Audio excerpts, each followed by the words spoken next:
C'est Mais un mensonge. on parle de quelle temporalité pour cette fin annoncée quelque part d'Israël à cause de ces contradictions? Rapidement, je rappelle quelques éléments, parce que si on se base sur le court terme, ou en tout cas les événements récents, on a la Syrie qui est tombée, avantage pour Israël. On a le Liban, les opérations continuent, avantage pour Israël. Les opérations à Gaza, intensives, avantageuses pour Israël. L'Iran, avantage également. Là, on a eu les sujets aux États-Unis qui montrent un pouvoir du lobby israélien aux États-Unis. On a quand même l'impression qu'il y a un pouvoir qui arrive à tenir et qui arrive même à continuer à avancer ses projets. Donc, Oui. quelle temporalité pour ces contradictions? Est-ce qu'on n'est pas encore dans une phase justement de pleine puissance qui peut durer un Bah, petit moment pour Israël? si vous regardez l'arrivée d'Hitler, j'aime bien ce genre de comparaison en 33. Il réussit absolument tout ce qu'il a promis. Hein. En 37, c'est le plein emploi. En 40, opération Barbarossa, il défonce les Russes en prétendant en plus que ce sont des sous-hommes, un peu comme les Israéliens le prétendent des Arabes qui les entourent. Et en 41, c'est la fête. C'est la fête. Et l'autre se dit, allez, on est là pour Milan, Germania. Il commence à regarder, à refaire la ville et les projets d'architecture. Et puis il y a 43 Stalingrad, et finalement c'est une épopée qui a duré 12 ans. Et là, il y a un vrai problème, c'est d'abord que de toute façon que le grand Israël a besoin quand même de juifs pour le peupler, hein. Donc il faut une alia quand même généralisée. Ce sont que des terres de conquête qui se font par la violence et qui créent quand même des haines et des résistances qui vont être, dont on sait qu'elles sont éternelles. Hein. Regarde les Palestiniens, ça fait depuis 48 qu'ils tiennent, et je rappelle que malgré Gaza, et malgré le 7 octobre, ce n'est toujours pas réglé. Donc ça veut dire que plus les Israéliens gagnent, tu sais, c'est la phrase de Mao, de victoire en victoire jusqu'à la défaite. Plus ils gagnent, plus ils s'approchent de la défaite finale. Parce que tout le monde sait aujourd'hui que le grand Israël n'est pas un délire soralien, que c'est réellement le projet, puisque l'ambassadeur des États-Unis non seulement a dit que c'était le projet, mais qu'il le validait, puisque c'est Dieu qui le veut. Donc il a bien dit aux Égyptiens qu'ils allaient se faire piquer un bout de leur pays, aux Libanais aussi, aux Syriens aussi, aux Irakiens et même aux Saoudiens, qui n'ont pas été très contents, je le rappelle. Donc tout le monde est sur une position où en fait tout le monde attend la chute finale d'Israël, avec de la lâcheté et, euh, et de la trouille, mais je veux dire, tout le monde ne rêve que de la chute finale d'Israël, et cet Israël dans un hubris qui ne peut que mal finir. Et c'est pour ça, je suis désolé de le dire, car je suis quand même quelqu'un qui pense, c'est pour ça que le Machia est forcément une pensée qui vient au bout de ce délire, parce qu'il n'y a que l'arrivée du Messie juif qui peut permettre que cette fuite en avant se traduise in fine par une victoire définitive et totale sur le reste du monde. S'il n'y a pas cette intercession divine, l'équation ne tombe pas juste. Tu sais, c'est comme quand tu as un comptable qui a triché, qui a tapé dans la caisse et qui rêve à un moment donné que Dieu mette des billets dans la caisse pour pas qu'il se fasse choper. Le problème, c'est, moi, je crois, tu sais, au Dieu silencieux. En fait, Dieu n'interviendra pas. C'est ce qu'ils découvrent d'ailleurs, c'est ce que ces gens découvrent à chaque fois. Hein. C'est pour ça que il y a quand même une histoire qui se répète chez eux.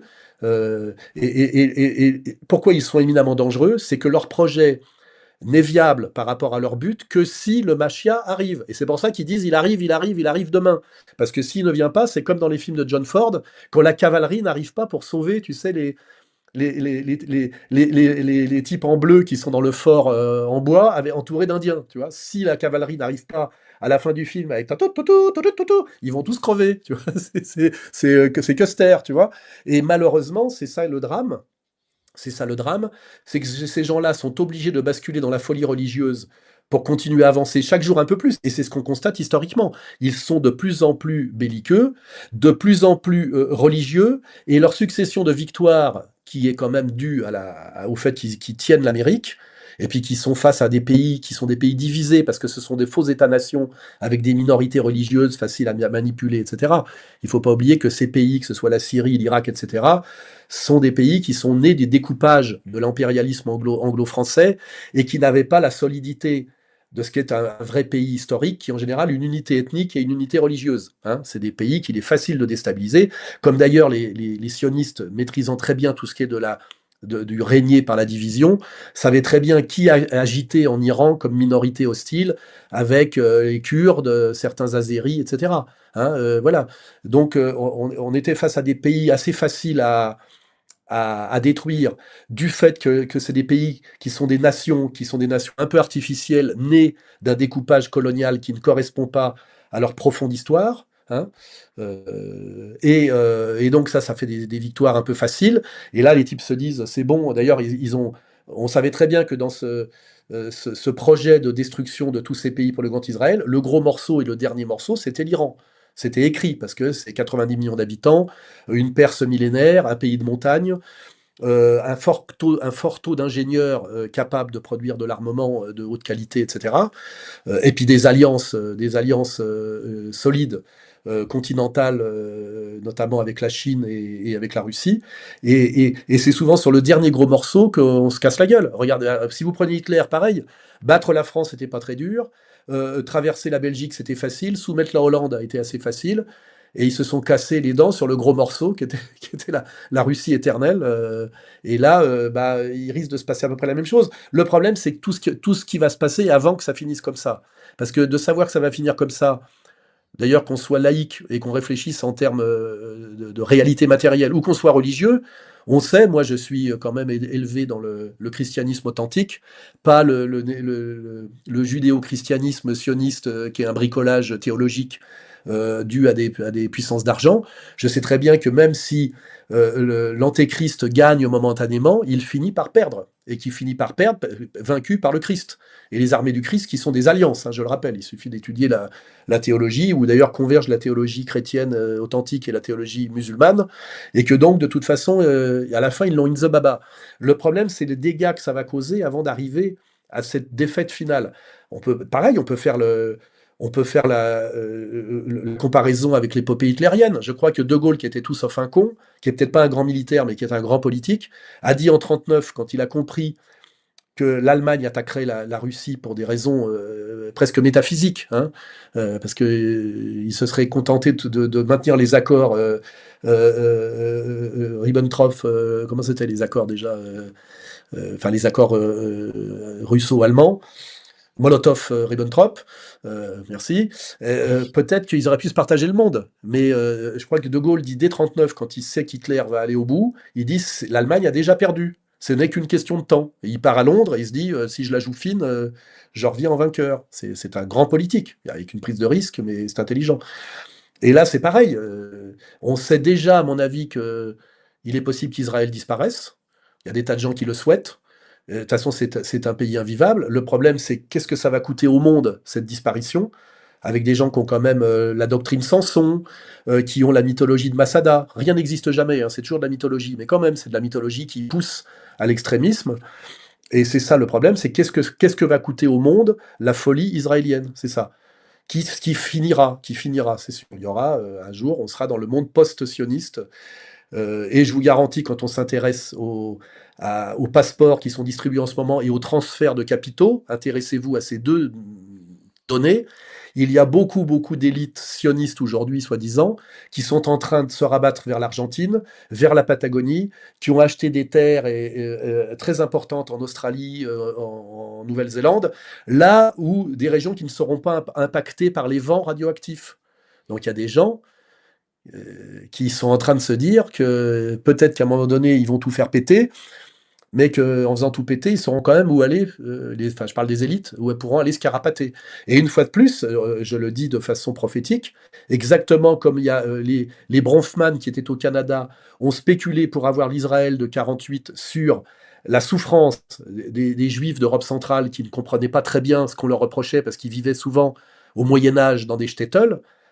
On a des tas de lettres de rabbins qui disent aux Juifs américains vous avez déclaré la guerre à l'Allemagne, car je rappelle, la communauté juive mondialiste, basée aux États-Unis et au Canada, a déclaré la guerre à l'Allemagne nazie, hein, par des actes journalistiques et des embargos économiques qui correspondent d'ailleurs un peu à ce que on fait à la Russie, que l'Occident dégénéré fait à la Russie. Et il y a beaucoup de religieux juifs d'Europe centrale qui ont dit vous nous avez sacrifiés. Et cette idée des élites juives de sacrifier la masse juive pour rebondir, puisqu'ils auront un nouveau martyr, puisque leur truc c'est la dialectique de l'élection et du martyr, je rappelle que les élus vivent du martyr des autres. Hein, c'est-à-dire que l'élu Bernard-Henri Lévy pourra rebondir dans son élection grâce au martyr de ceux qui, eux, n'auront pas pu se carapater, n'ont pas 4 passeports et ne peuvent pas s'acheter des magnifiques propriétés dans des endroits loin des lieux de conflit.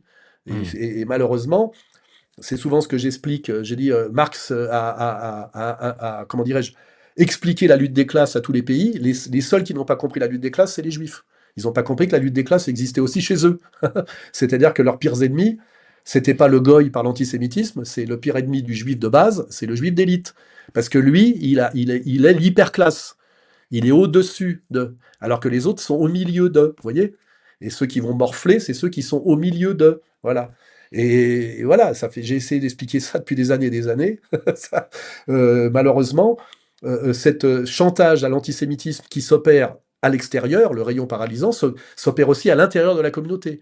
Les élites juives disent aux juifs de base, nous vous protégeons de l'antisémitisme. Alors qu'en fait, ils vivent sur l'antisémitisme, et cet antisémitisme, pour qu'il soit crédible, a besoin d'un martyr renouvelé, qui s'appelle la dialectique et l'alternance de l'élection et du martyr, et c'est le martyr des uns qui fait l'élection des autres. Hein. C'est le martyr du dentiste de Sarcelles qui va renouveler le bail de l'élection de Bernard-Henri Lévy. Malheureusement, les juifs ne comprennent pas ça parce qu'ils n'arrivent pas à déchirer le voile du tribalisme. Ils sont restés des tribaux. Et le tribalisme les empêche de comprendre les rapports de classe. Hein, voilà. J'aurais fait une fois de plus l'effort de Moscou.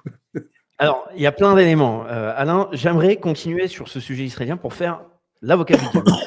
C'est parce que je trouve il y a plein d'éléments qui sont très intéressants. Bon, déjà, je pense que là, on peut le dire quand même aux spectateurs, parce qu'on a entendu parler de différents risques là dans ton analyse, potentiellement nucléaire. On voit que l'ultimatum a révélé un problème peut-être qui n'était pas perçu par beaucoup de gens, c'est qu'il y a plus de chances qu'il y ait une crise de l'eau et une guerre de l'eau. On le voit avec les usines de dessalement, plutôt qu'un risque d'ailleurs nucléaire. On aura la réponse à la fin de l'ultimatum, parce que l'Iran promet de frapper si elle se retrouve également touchée sur des infrastructures énergétiques civiles. Elle promet de frapper dans tout le Moyen-Orient, les usines de dessalement qui pourraient mettre des mois, voire des années à se régler. Donc là, ce serait une sorte de catastrophe humanitaire intégrale.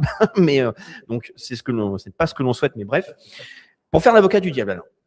C'est-à-dire que, d'accord, donc Israël aurait ses contradictions. Mais si on part du principe que Israël a une telle influence sur la politique étrangère américaine, sur une part aussi de la technologie, en termes de start-up, de développement technologique, on l'a vu, on se souvient des propos d'Harari, de toutes les start-up de la Silicon Valley, etc., qui permettent de développer une société du management qui ne demande pas forcément à avoir, si on parle du peuple juif, un juif pour chaque tâche. Ils peuvent déléguer, voire même jouer sur de l'immigration, etc. On a une extension du territoire progressif par les opérations, ou du moins des changements qui ouvrent les portes. Je le répète, on a eu quand même la Syrie qui a chuté, les opérations là au Liban qui continuent, là l'Iran mettra du temps. Mais excuse-moi, la Syrie a chuté, donc c'est un pays de chaos où il y a des égorgeurs qui tuent les anciennes élites alaouites qui faisaient de ce pays arabe un pays laïque par ailleurs. Mais est-ce que ça se transforme en peuplement pacifié? Ce sont des pays qui ont disparu comme, on va dire, pays hostiles, mais qui sont dans un chaos permanent. Je veux dire, les Juifs sont pas en train de s'installer en Irak, ils sont pas en train de s'installer en Syrie. Ils ont juste détruit tout ce qui était autour d'eux, en gros. Alors, ils pensent peut-être s'installer au sud Liban. Hein, ils sont en train de pousser leurs frontières vers le sud Liban. Mais le problème, c'est que pour se maintenir avec la haine qu'ils ont créée et la violence qu'ils ont créée, il faut en permanence que ce soit un peuple en armes, je rappelle, qui sont tous militaires en permanence, avec une fatigue. La jeunesse israélienne qui est née en Israël et qui veut vivre à l'occidental est beaucoup moins motivée pour se battre que ceux qui sortaient de la peur des camps, parce que il y avait quand même des camps, et il y a eu quand même une hostilité envers les Juifs qui est indéniable en Europe centrale entre 33 et 45. Eux avaient une motivation qui se comprenait. Mais aujourd'hui, la jeunesse israélienne, elle a envie de continuer cette épopée conquérante, où on se fait détester tout le monde. Je rappelle que le pays le plus dangereux pour un juif au monde, c'est Israël. C'est le pays où on peut se faire poignarder à un arrêt d'autobus. Alors malgré les mensonges de Golnadel, on vous dit qu'en France, les juifs rasent les murs et se font persécuter en permanence. On sait très bien que c'est absolument faux, puisqu'on a même des types qui s'amusent à traverser le 9-3 avec une kippa, et personne en a rien à foutre. Les mecs tiennent les murs en train d'écouter du rap, et les regardent passer... voilà, en tirant sur le bédo, quoi. Et donc le problème, c'est la viabilité de cette logique de conquête. C'est ça le problème. C'est toujours le problème dans la durée. C'est qu'est-ce qu'ils peuvent faire de cette victoire. À un moment donné, tu sais, c'est comme dire, il faut savoir arrêter une grève, il faut savoir arrêter une guerre. Et le problème, c'est qu'ils sont dans une logique de guerre sans fin. Parce que c'est une guerre qui n'a jamais où il n'y a jamais la moindre porte de négociation pour l'autre, tu sais. C'est nous sommes là pour vous dominer, pour vous soumettre, nous vous méprisons, notre Dieu vous méprise, on va vous Amalek, on va vous exterminer, vous réduire en esclavage. Donc ça crée, il n'y a pas d'offre, tu sais, comme il pouvait y avoir à l'époque une offre Lyotet, essayant de faire comprendre aux Marocains qu'il y avait peut-être un intérêt de collaborer avec l'impérialisme français, tu vois. À un moment donné, on peut se dire ça peut être un moyen de développement, mais là, il n'y a jamais de proposition. Il n'y a jamais de proposition israélienne en disant voilà, nous vous faisons une offre. C'est toujours nous sommes le peuple élu, la terre nous est promise, soit vous vous soumettez, soit on vous massacre. Je veux dire, tu crées une haine inextinguible que tu caches par du mensonge. Je rappelle que les sionistes, et malheureusement au sens le plus large du terme, sont des menteurs professionnels. Ils ont transformé les médias français en médias menteurs intégraux. Hein. Toute la communication qu'on voit aujourd'hui sur Drahi ou sur Bolloré, c'est-à-dire chrétiens sionistes et sionistes purs, ne sont qu'un ramassis de mensonges permanents. C'est-à-dire qu'à un moment donné, tu ne peux pas tu peux mentir, c'est pour marquer des points, tu vois, ça s'appelle un escroc, mais tu ne peux pas pérenniser sur le long terme par le mensonge. À un moment donné, le mensonge te pète à la gueule, c'est tout. Il y a quand même à un moment donné la supériorité de la vérité sur le mensonge, la Alors justement, supériorité de la paix sur la guerre, et la non, supériorité, tu vois, de l'amour sur la haine. Tu vois, c'est pas pour c'est un rien. très bon point. Et je me pose sérieusement la question parce que là, on parlait donc d'eschatologie et de messianisme. Est-ce que ce n'est pas une technique psychologique qui peut être renouvelée à l'infini? Parce que moi, personnellement, je ne suis pas du tout dans la physicalité du concept. Je ne crois pas qu'il va y avoir un Mashiach qui va apparaître de chair et de sang, etc. Je me dis, ça vient de toute cette théologie et ça peut être utilisé à foison pour permettre une organisation collective par le biais de la panique, de la restructuration, et ça peut être répété continuellement. En tout cas, pour la situation israélienne, on le voit de part d'ailleurs le problème du voile du tribalisme qui n'arrive pas à déchirer. Est-ce que c'est pas quelque chose qui peut être répété ad vitam aeternam? Non, l'humanité disparaîtra un Non, jour. non, non. À un moment donné, il y a la loi de contradiction interne, il y a les limites même de l'énergie. On sait bien que toute épopée, tu vois, finit à un moment donné. Je veux dire, les Grecs sont passés de la mythologie après à la tragédie et après à la philosophie. Il y a eu trois temps. Je veux dire, Spengler te l'explique aussi. Il n'y a pas, tu sais, comment dirais-je, il y a les lois de la thermodynamique aussi pour les Oui, bien sociétés. Tu sûr. vois ce que je veux dire? Voilà, Bien il y sûr. a la désorganisation. Il y a l'élan initial. Cet élan initial, c'était effectivement Israël, solution à la Shoah. Donc ça a créé effectivement un booster incroyable, mais c'était il y a 80 ans. Et aujourd'hui, tu vois très bien d'ailleurs que le moteur d'Israël n'est plus la Shoah, c'est la Torah. Ça, c'est un de mes concepts clés. Les Israéliens, pour continuer à avancer, sont passés de la Shoah à la Torah. La Shoah, ça avait un avantage parce que ça disait à tous les peuples occidentaux, nous avons été persécutés par une idéologie qui est sortie d'Europe et qui est sortie quelque part de votre monde. Nous avons donc un crédit que vous nous devez, des réparations, c'est de la discrimination positive, et ça tétanisait un peu et ça faisait qu'on acceptait.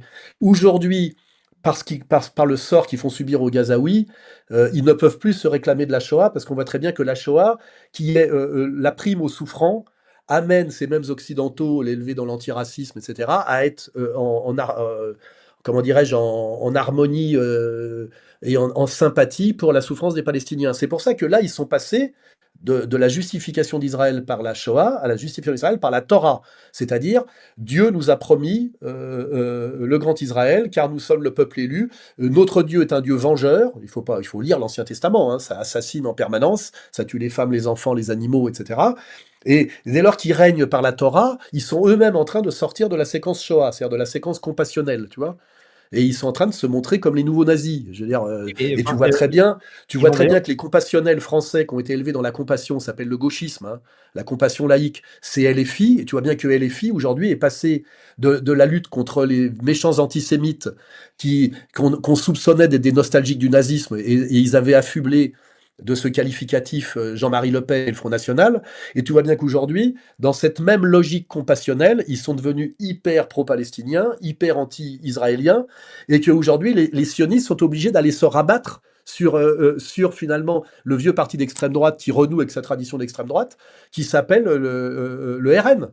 Avec en disant, nous, voilà, nous sommes les blancs, sous-entendu d'ailleurs, nous sommes supérieurs, c'est ce que ça veut dire, haro sur les bougnoules, donc les racailles en France, les Palestiniens en Palestine, et tu vois très bien que donc ils ont changé d'âne, mais malheureusement, ils sont passés dans une logique, je dirais, qui amène à l'Afrique du Sud. C'est-à-dire qu'ils ils laissent aucun champ à la compassion universelle, à l'égalité, à l'antiracisme, etc. Donc c'est une fuite en avant.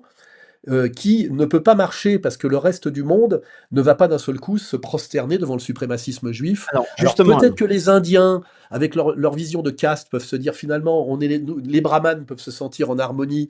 Tu sais, au niveau du business, il semblerait qu'il y ait des sympathies entre un certain brahmanisme hindou versé dans le turbocapitalisme et certains juifs dans les affaires. Mais tu vois, c'est marginal. Mais globalement, les juifs, en étant passés de la Shoah à la Torah, sont dans une fuite en avant qui ne peut que mal finir. Ils ne vont pas convertir le monde à l'égalité raciale. Et d'autant plus qu'à un moment donné, si tu la joues carte racialiste, chacun va jouer la carte racialiste pour lui-même. Tu vois ce que je veux dire? Personne ne va se soumettre au racialisme juif mondialement. Bien sûr, par la corruption. Parce que leur carte, en fait, maîtresse, c'est la corruption. Ils ont mis, t'as vu, un type en Argentine qui va les accueillir. On a au Mexique, je rappelle, une présidente, enfin, je sais pas si elle est présidente, première ministre, mais qui est d'origine juive. Donc, ils ont placé leur pion, ça c'est évident, parce que leur grande puissance, c'est la puissance d'argent. Ils ont acheté beaucoup, beaucoup de monde. Mais c'est pareil, je veux dire, ça ne suffit pas pour pérenniser. Tu vois, il y aura pas de Reich pour Milan. alors, Il y en aura pas le Milan, rêve italien. Il y aura pas le rêve je peux me italien du permettre. Reich pour Milan à Jérusalem. Ça ne peut pas Alain, exister. Alain, je me permets parce que sinon, enfin, il faudrait que je prenne des notes et je vais perdre un peu le fil parce que je trouve ces points très intéressants. Et même, on le voit, la nouvelle charge émotionnelle qu'il y a, ce n'est plus comme au XXe siècle où il y a eu la Shoah, maintenant c'est le 7 octobre. Donc on a vu qu'il y avait une nouvelle sacralisation de la souffrance et qui permettait de perpétuer cet agenda politique et voire même accélérer sa transformation et sa radicalité. Certes, mais pour être très clair, parce que je veux continuer sur ces questions que je trouve importantes. Pour moi, la géostratégie, c'est quelque chose qui va être plus palpable et qui nous permet d'avoir des prédictions, une certaine temporalité qui est assez concrète. Par contre, pour moi, la métaphysique est assez problématique parce que j'ai l'impression qu'on a une temporalité qui est extrêmement subjective. Est-ce qu'on ne tombe pas dans un piège, Alain, en parlant justement du messianisme, etc. Est-ce qu'on ne peut pas se retrouver nous-mêmes contaminés un petit peu sur la projection à la temporalité, à souhaiter de manière un petit peu magique qu'il puisse y avoir une réaction, comme par exemple un effondrement d'empire, etc., de manière vraiment imprécise. Pourquoi je dis ça? Et après, je te laisse répondre. C'est que la situation en Iran, j'ai déjà parlé des précédentes opérations militaires israéliennes au Moyen-Orient, mais là, en Iran, on a vu par exemple une inaction de la Chine, juste du renseignement, mais quand même une grande part d'inaction, une inaction aussi de la Russie. Ça nous interroge quand même sur Non, la mais réalité. ça, excuse-moi, ton élection de la Chine et l'élection de la Russie, parce que tu confonds l'action avec les gesticulations de Trump. T'en sais rien, l'inaction. Est-ce que tu es connecté à un si haut niveau? Euh, euh, Moi, je crois que les Chinois et les Russes agissent plus discrètement, mais suffisamment pour que ça fonctionne. Pourquoi C'est est-ce que que ça en aurait fait, été différent, alors? on confond beaucoup on est pris dans ce truc de confondre l'action et le spectacle, tu vois.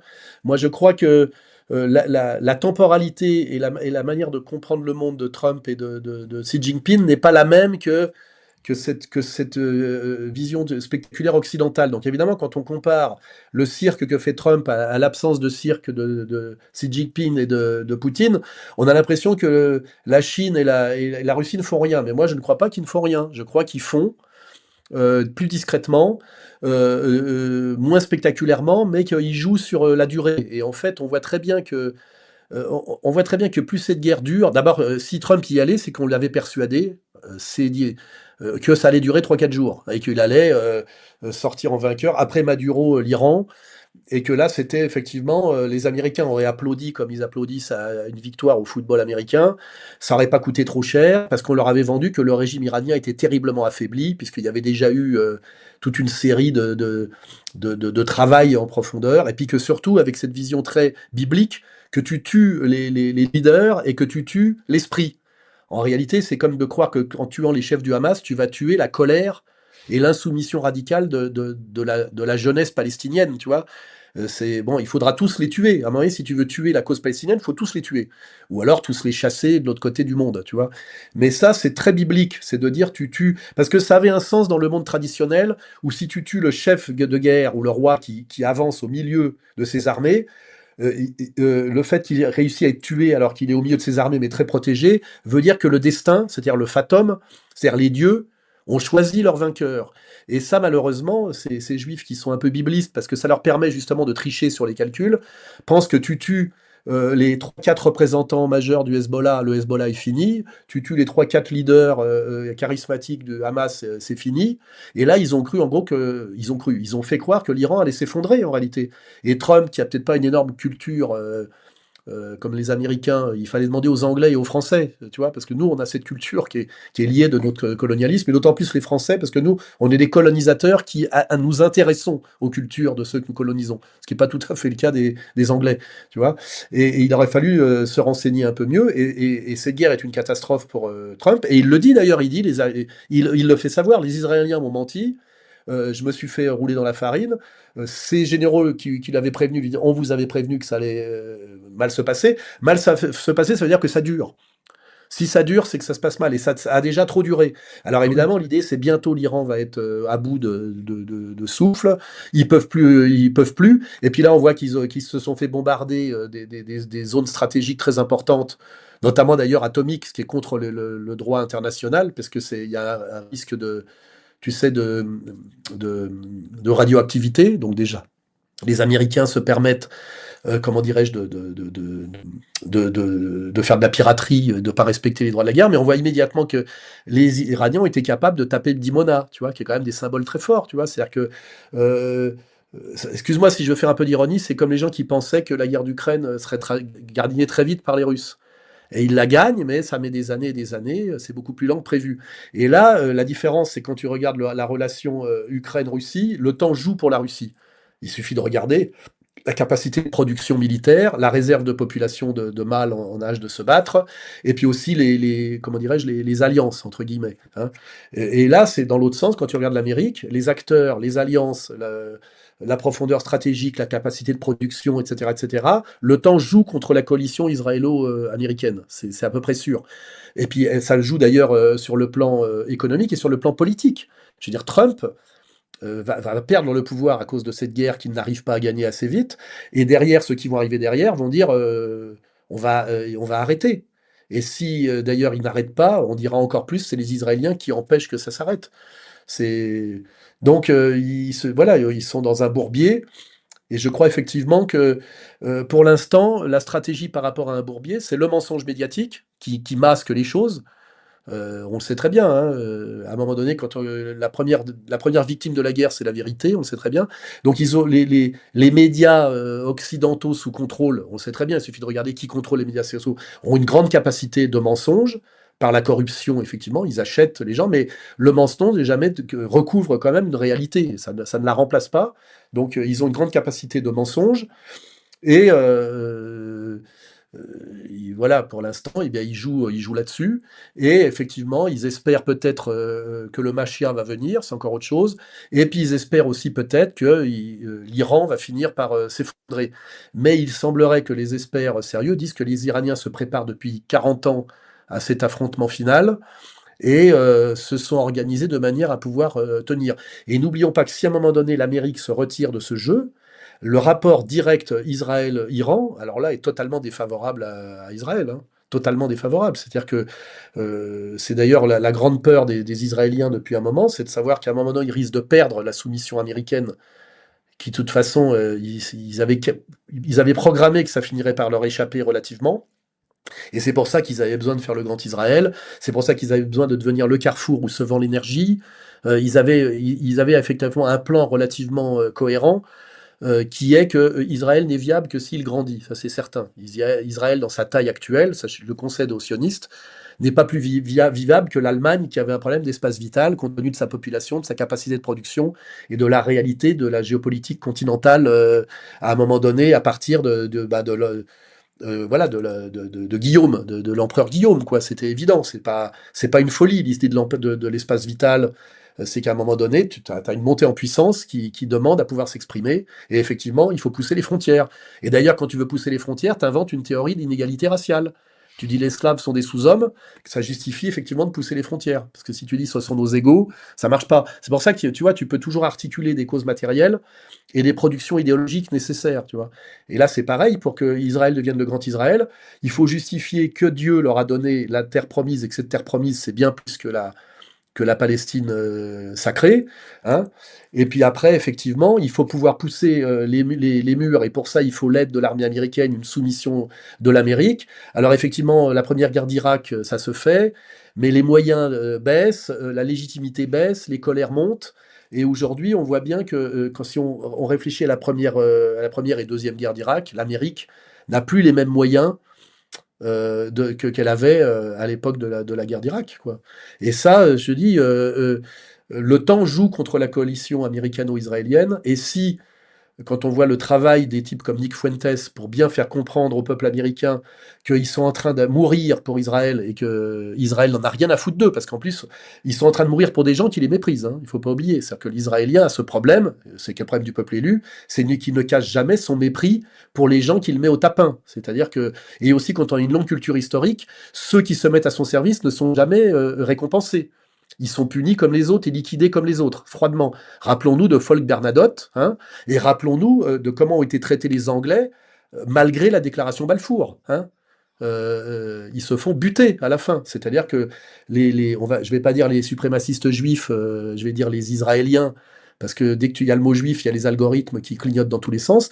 Mais le problème des suprémacistes juifs, c'est qu'ils n'ont aucun respect, et ça c'est religieux, c'est le Talmud, pour leurs partenaires. Aucun respect. C'est-à-dire qu'il n'y a pas d'échange gagnant-gagnant. Ils sont systématiquement passés par pertes et profits, sacrifiés, trahis. C'est d'ailleurs la marque des néoconservateurs, hein, parce qu'ils sont liés de cette communauté, c'est que chaque fois que vous collaborez avec les néoconservateurs américains, ça finit très mal pour vous. Hein. Demande aux Kurdes ce qu'ils en pensent. C'est pour ça qu'à ce moment, ils veulent plus bouger. Hein. Ils se sont tellement fait baiser à chaque fois. Et ça aussi, ça joue contre eux sur le long terme. C'est-à-dire que nous sommes face à des gens qui ne respectent pas leurs promesses, qui n'ont aucun respect pour leurs partenaires qu'ils estiment inférieurs, et qui les sacrifient systématiquement dans leur logique qui est purement égoïste et individualiste. Et ça, forcément, au bout d'un moment, tu vois, ça finit par quand même laisser des traces, quoi. Voilà. Et tout le monde a compris ça de Netanyahou. Netanyahou a été traité de menteur et de salopard par tous les leaders qui l'ont approché, même s'ils en ont peur. Obama l'a dit, Chirac l'a dit, et Trump se rappelle très bien que quand Biden a été élu en lui volant les élections, le premier qui a félicité Biden pour son élection, c'était Netanyahou. Tu crois que Trump a oublié ça, cet épisode? Je veux dire, tout ça, c'est à mettre dans le contentieux, tu vois. Donc je te dis, en réalité, Israël fait peur. La communauté juive internationale a atteint un très très haut niveau de domination sur l'Occident dégénéré, d'ailleurs par sa dégénérescence, hein, en accélérant sa dégénérescence, qui est essentiellement un pouvoir de corruption et un pouvoir de mensonge. Mais à un moment donné, il y a ce qu'on appelle l'éternel retour du concret, l'éternel retour du réel. Et là, il y a moi, c'est ce que je dis, la dialectique hegélienne est plus forte que le Dieu juif. C'est ça que je dis. C'est une phrase qui veut dire quelque chose.